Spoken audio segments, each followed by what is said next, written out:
kon ñi ngi sant population Mbacké bi yëpp di leen gërëm seen taxawaay di sant Serigne Touba Cheikh Mouhamadou Mountakha mii suñu kilifa ñun ñëpp wante di sant njabootu Mamadou Diarra ndax mairie bi fii mu nekk ci Mbacké xew la bokk ndax li ma wax sama benn xarit fan yile mu woo ma ne ma yëf yi jeex na mu ne ko jeex na mu ne ma jàngat boo ca mu ne ko jàngat bi mooy ñëpp kenn ku ci nekk da ngaa bëgg mu baax rek ku ci nekk nag wet gi nga taxawee ci dëkk bi gis-gis bi nga am da ngay jàpp ne gis-gis boobu moo baax nga xamante ni bu yàlla dogaloon nga jot ci it gis gi position bi nga taxawee ci ngay jéem pour mu baax mi ngi mel ne ñu wër oto rek ki taxaw ci kanam ki taxaw ci ginnaaw wetu ndeyjoor wetu càmmoñ ko tiim ku ci nekk gis na oto wante wet gi mu ko gisee la wet gi mu jàppe ne it su ci jàppee wala mu waxee wala mu doxee mu baax bu fa jàppee it yàlla na ko ci dimbali mu baax kon lépp dëkk bi la ñun nag suñu gis-gis suñu mission mooy liggéey pour Sëñ Touba te loolu moom lañ tàmbalee biñ commencé man te day continuer Mbacké aussi di dëkk Sëñ Touba kon le maire Gallo bu fekkee yàlla dogal na mu jiite dëkk bi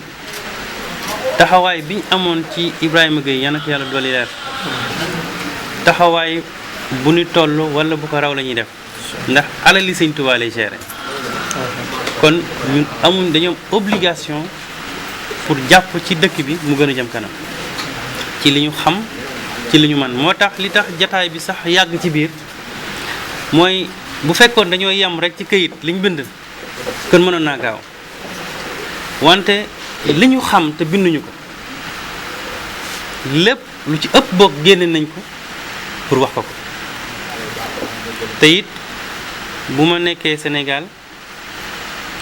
information bu mu soxla wala service bu mu soxla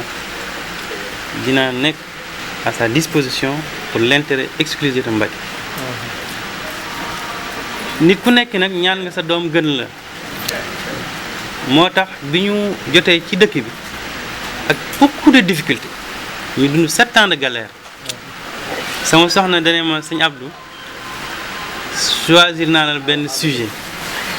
muy une vie un combat ndax 7 ans yi il fallait ñu def beaucoup de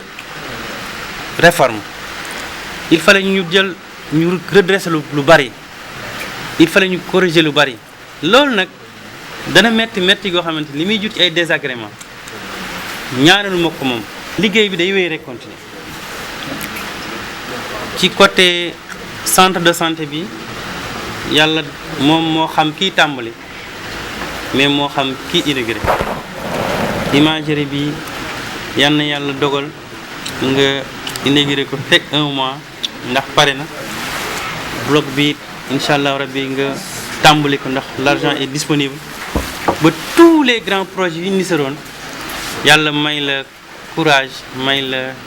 moyen may la xel wante équipe bi it ma leen di ñaan ngeen jàppale ko di sant tamit particulièrement le conseil municipal sortant ndax liggéey nañu ak ñun ci ngor ak ci jom ak ci diplomatie ak tamit engagement wante di sant tamit mbooleem le personnel bi nekkoon ci biir mairie bi te ci bopp bi Mohamed Seck jiite ko